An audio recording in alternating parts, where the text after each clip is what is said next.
One of the most difficult things that we do is assess our routines. We like routines. We like habits.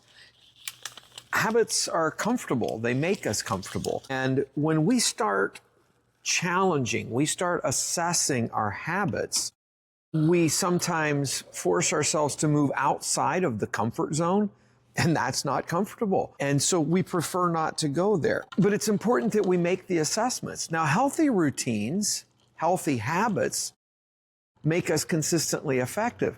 But if we have bad habits, just as consistently ineffective and inefficient. The only way we can determine what's working and what's not working is assessment.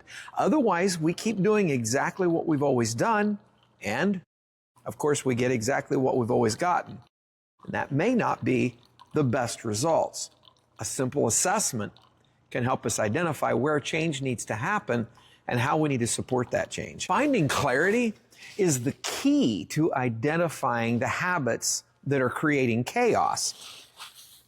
And as a result, making the necessary changes that are going to give us the most immediate and lasting results in all of our daily routine. Or we can keep doing exactly what we've always done, get exactly what we've always gotten, whether that's actually working or not. One of the reasons conversations about our habits can be so uncomfortable is simply that we don't like change. And what we really don't like is being uncomfortable.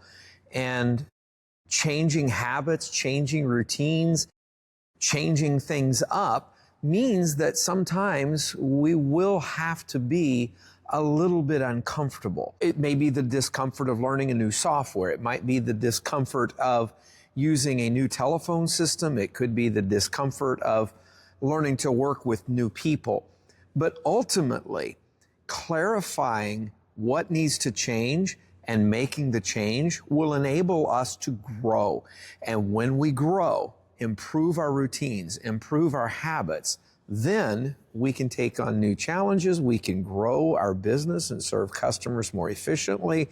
That's going to improve everything across the board. One of the things that we don't really like to think about is that deferring assessment and deferring change often leads to greater pain, because what's going to end up happening in many cases is we will be forced to change at an inopportune moment.